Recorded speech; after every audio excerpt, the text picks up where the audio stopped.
Hello and welcome back to another episode. It's a little gloomy today. Sun's trying to peek through right now. We've been very blessed here in the Bay Area with some beautiful weather, as a lot of the country is below freezing. Obviously, everything that's happening in LA. So we're kind of very blessed to be experiencing the weather that we have been able to go outside, been able to explore.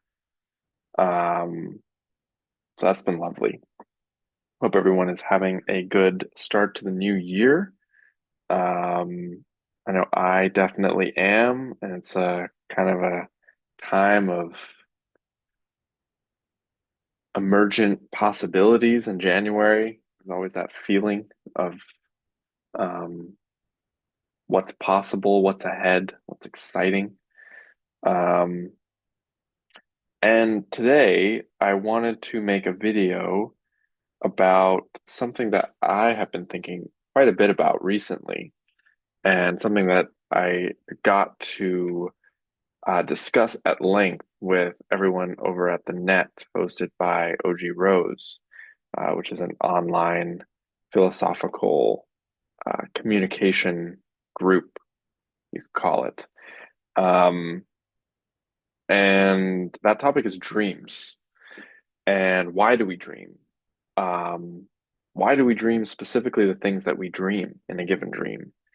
What can our dreams tell us about our fears, our desires, and the material that lies below the realm of everyday waking consciousness?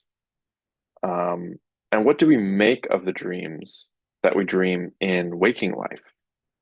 Our daydreams. And I want to unpack this and kind of scaffold it around a specific dream that I had, that I wrote down and I processed, and in a Jungian way kind of freely associated and made connections to my own internal psychological landscape, and really tried to understand the symbolism of what that dream represented for me. Um, and so I want to invoke that dream, and with the process of both exploring the content of the dream and my reactions to the dream, suggest a way that we can all work with our dreams to ultimately, I think, the main utility of doing that, as Freud and Jung saw it, is to reveal what is unconscious and what has been repressed to the conscious, so that we can be aware of what is trying to be communicated. Um, and by following that, we can be more in touch and in tune with our authentic nature. So, so this dream that I had, and to preface, I dream quite a lot. Um, I wouldn't say like every night, but several times a week. And most of the time, I'll wake up and it'll be something usually disturbing or distressing, and I'll be like, okay, like kind of discarding it. Um, Sometimes wanting to get into it, but realizing A, I don't really know how. B, I don't really know where it's going to take me. Um, and C, kind of not having the time. Um, and multiple or all of those is probably some defense against really facing the dream for what it is and understanding it and what it's trying to communicate. Um, and so this was a dream that I would say does have a lot of material. It is a very rich dream in terms of like just the vividness that I remember it, and kind of how deep and penetrating it was. Um, but I would say it was really the curiosity that I had around the dream that sparked this kind of journey into why do we dream, and what can our dreams tell us. So I'll just kind of jump right in, and then yeah, and then it kind of explain the work that I've done around it. So I remember the dream starting. I was playing pool with a friend of mine, a friend who I know in real life. Um, and we were in this room, and there were other pool tables there. I don't know, it was probably like a game, like a game center, or like some hotel lobby or something. Um, and there's this skylight. I can remember, like, we're at the table and I can see this skylight above us. And my attention, our attention, is drawn to it because there's this hummingbird that's kind of flying around. Uh, and usually hummingbirds kind of stay for like a split second and kind of dart. But I remember this one was like flying in place for like an extended period of time. So it was like it was a captivating image. Um, and then all of a sudden the hummingbird starts to transform, and it starts to change shape, and it starts to like it just starts to get bigger and expand, expand and expand. And now other people are paying attention to what's happening. And it grows, and then it eventually morphs into a raven. And it gets so big that its belly starts to push on the skylight. And it's getting bigger and bigger. And now the skylight's glass is starting to crack. And after a certain period of time, it continues to grow, and the skylight just shatters. And the bird falls, just like dramatically falls onto the ground. Um, and now this is like a genetically modified raven, like larger than life raven, and everyone's shrieking and screaming and gathering their belongings and trying to run and trying to escape this terrifying creature. Um, and a couple interesting things about the raven. Um, Throughout the entire course of the dream, it couldn't fly. It could only walk. And and then I realize where the larger area where I am once I escape this room with the pool table, that I'm on an island. So we're in an isolated area, and the majority of the dream is me and everyone else trying to escape this raven. And so I remember like running up up to this castle structure, like on the highest point of the island, and that's like the refuge where everyone's hiding out. And all the while the raven's pursuing me, like, and I feel like the raven is specifically targeting me. Like that's one thing that I wrote in the notes app on my phone the next day, that like I felt like I was specifically targeted by this raven, and I didn't know why. Um, and there was also this feeling that the raven was omnipresent. So I remember being up at the castle area, and the raven was nowhere to be seen. Um, and if the raven could fly, obviously it could much more easily find all of us. And I think that's an important characteristic of the raven, that it couldn't do that. And everyone's there, and like there's like a panic, but there's also like a relief. that most people were feeling of like we at least for now, the Raven doesn't know where we are. And but I felt like the Raven always knew where I was. That like no matter where I was on the island, the Raven somehow telepathically knew where I was and was going to find me out. And so there was a feeling of um,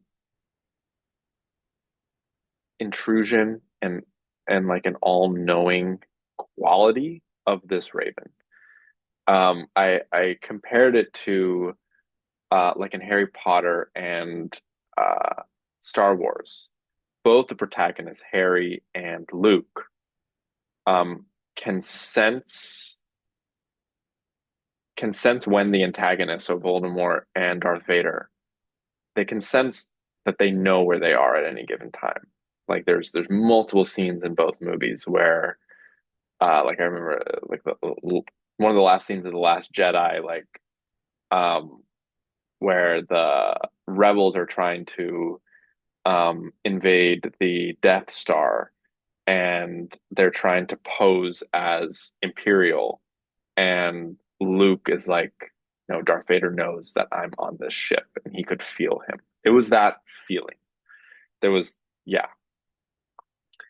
Um, and I'm kind of fuzzy on like the end of the dream. Like I don't think I die or get captured or whatever. I did put in my notes that like the Raven like dropped a seed on my head at one point, and there was one moment where like someone thought the Raven was dead and was carrying it in their hands, and apparently the Raven like just took flight.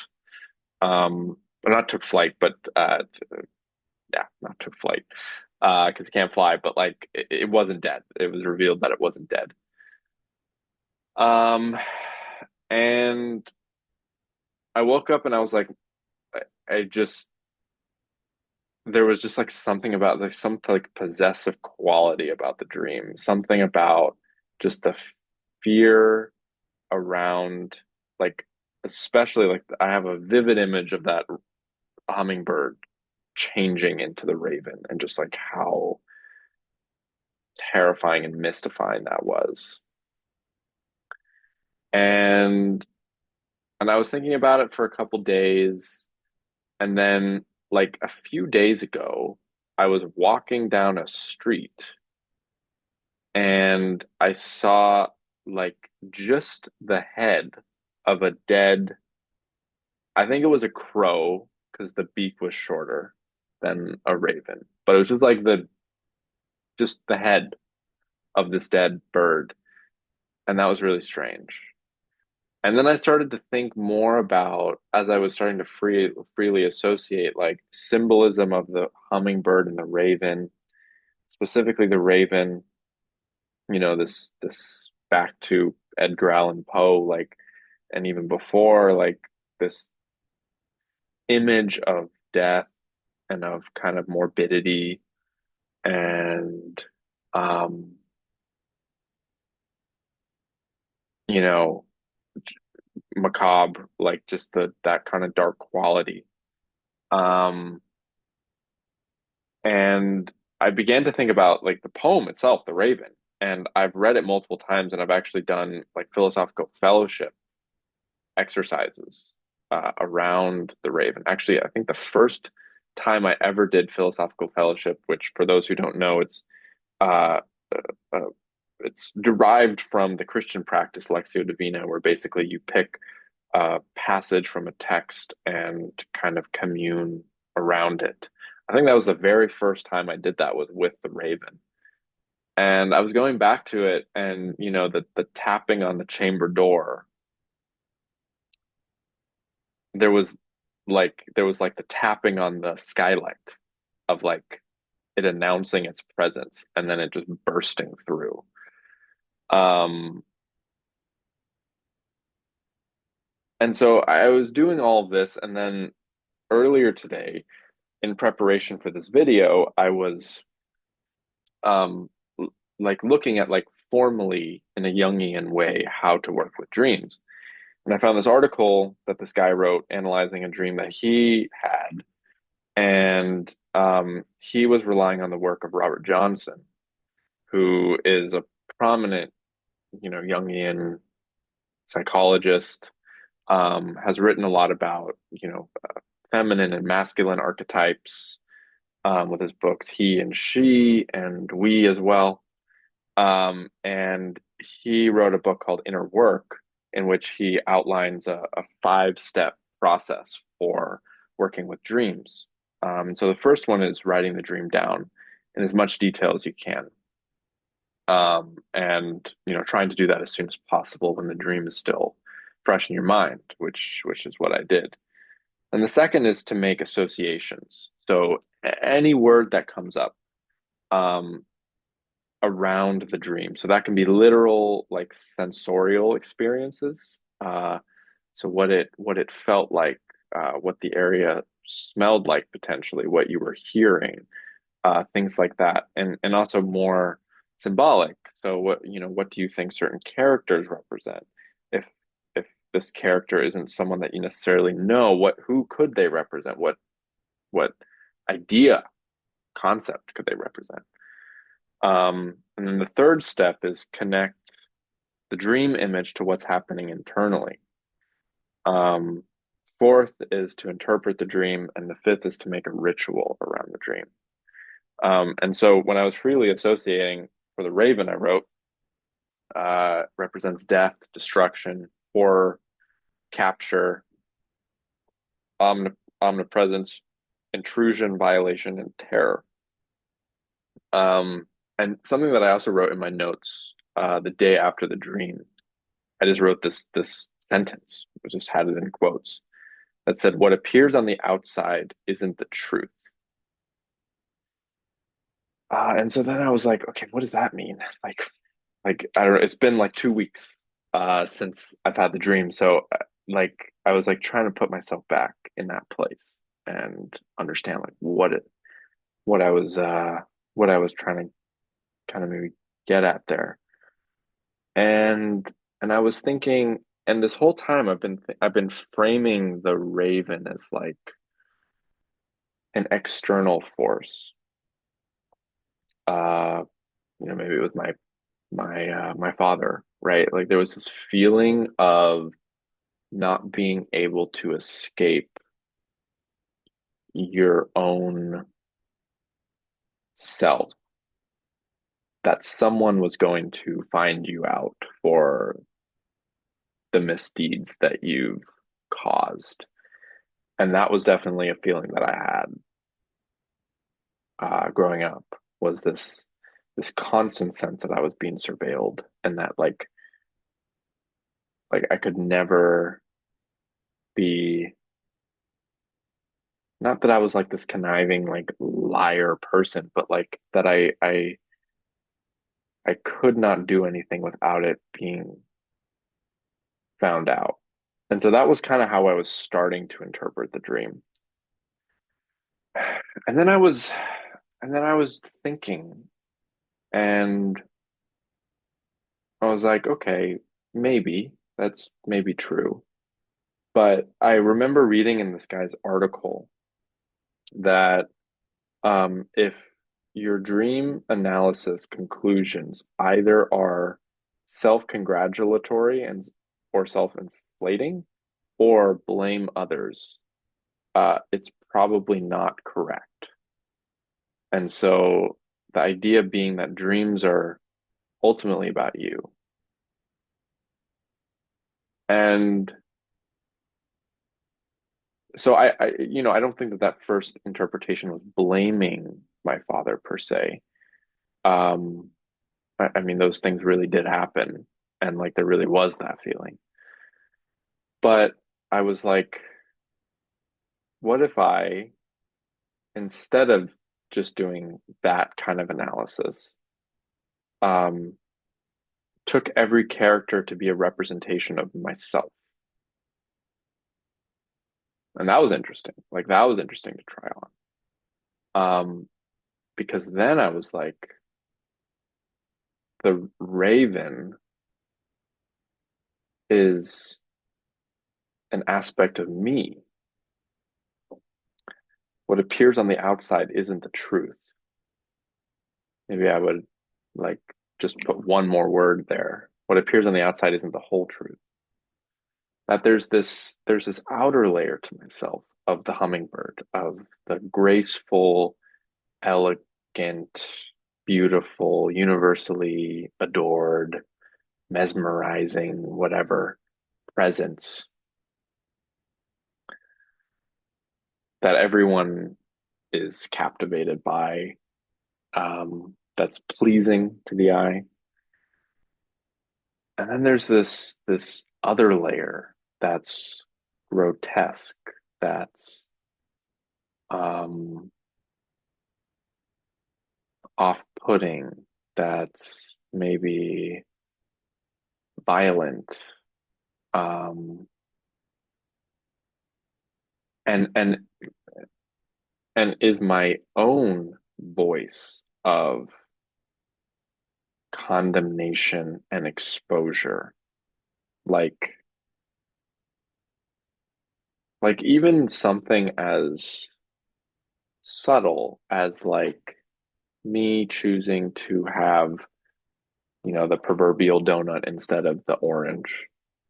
There's that voice that's like, you're not going to get away with this. Like, this is going to come back to bite you in the ass later. This, like, this kind of, like, it's not just like judgment. It's like,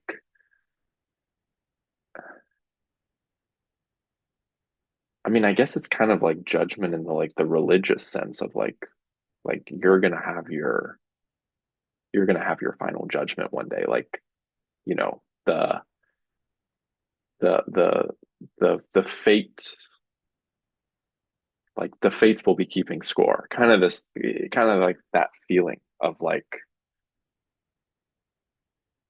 always being watched and surveilled, and that someone is like recording your sins, uh and keeping a record of it. Um and I still feel like this dream analysis is a work in progress, and I don't feel totally satisfied with like where I've landed yet. But I think just that subtle change to view everything in the dream as a representation of myself. It might, I don't think every quality is necessarily something that can be found internally, but every quality involves a way in which I'm relating to it. So even if I, were to say the raven represented my father, it would be like I was terrified the whole dream of the raven. Like I was trying to escape it. I and and it was this villainous creature. And so that's still communicating something about me, even though that symbol is not of me. That makes sense. Um, and I think that points to something else that I wanted to touch on, which is, and this was brought to my attention in the net um, uh, discussion, and something somehow that I have missed, which is there's insight and there's wisdom in the content of our dream, which is the process that I just laid out. Um, but there's also insight in how we react to our dreams. So if we wake up in the morning and we're like, oof, like that was bizarre and distressing, and I don't want to think about it, and I'm just gonna leave that in last night's dream realm, and I'm just gonna, dispense with it and just get on with my day. Versus seeing dreams as um, a signal from us to us that if we have any ounce of curiosity about ourselves, we should pay attention to. Like that also communicates a lot, how we relate to our dreams. Because, Aspasia yesterday in the net wrote something in the comments that it's like, I wrote it down so good. Let's see if I can find it. The nightmare is when the current state of repression is no longer sustainable. So it's like the fact that we're having the dream and it's distressing or disturbing is already an indication that our suppression and repression has failed. And so it's kind of almost pointless for us in when we wake up to be like, put that aside. It's like, well, you're gonna keep having like I've had versions of that dream for years of being chased and of kind of this like existential fear and kind of this sense that like no matter how far I travel away from the antagonist that's pursuing me, that I can never win. Um, I've been having that dream for like most of my life. And for most of my life, I've maybe made the association that, okay, that's me replaying a dynamic between my father and I or something. But I haven't really given it the attention and then integrated it in a way where I actually, at the end of it, face that demon. And there was something else Aspasia said, and I won't divulge too much into her. She shared a dream, and I won't share it here, but the idea being that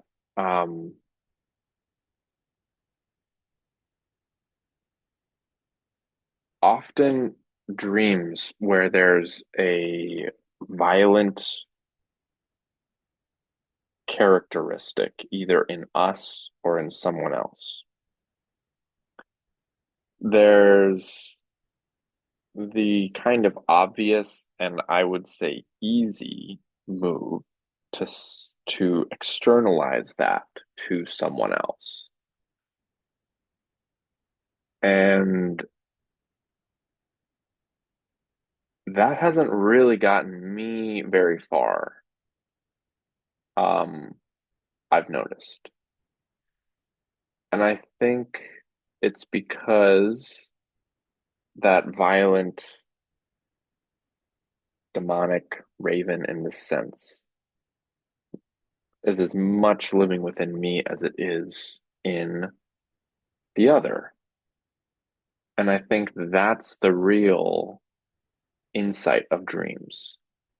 Going back to what I said earlier, that every part is symbolically a part of yourself. And once you face that, it starts to lose its grip on you. Because now it's not, I'm terrified and I'm trying to escape this raven. It's like I can look at the raven in the eyes and see it for what it is and understand it.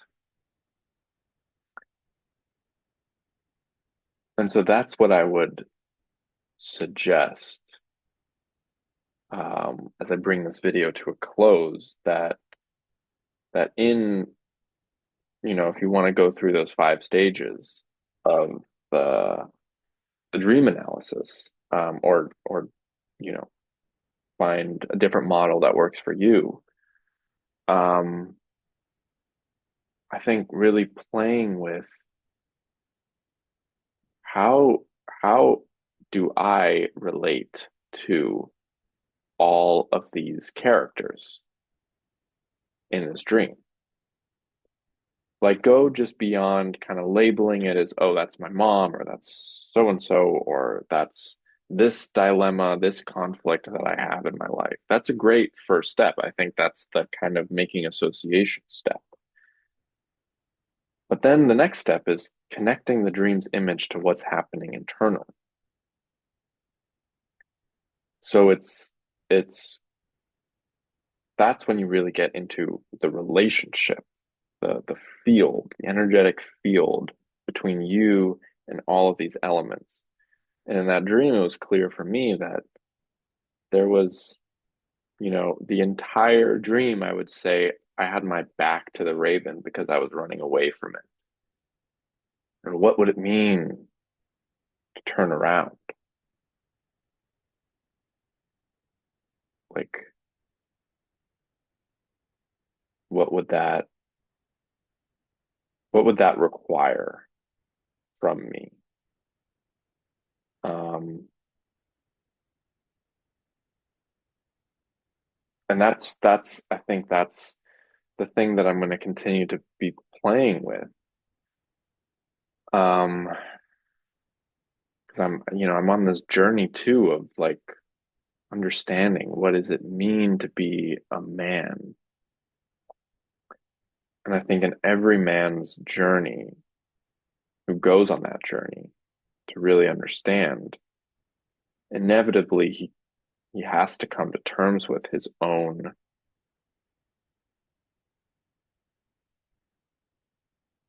violent impulses and anger and rage and um I notice myself even right now like kind of softening my voice because there's still this like resistance to that. And I want to kind of sink my fingers more into, yeah, that space. It's like it's still really uncomfortable. And again, it's like I've done the work to understand why that is. And so now it's much more about actually stepping into that arena and engaging with it. And just getting like 1% more comfortable each moment in that. And it starts to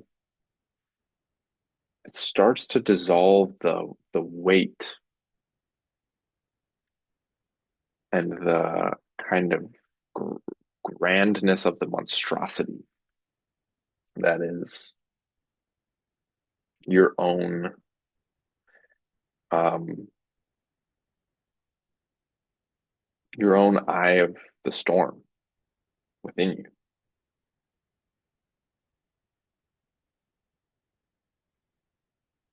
So yeah, here's to, you know, kind of bravely moving our ship into that. And what is on the other side is that's the transformation, but it necessitates the entrance in. Thank you.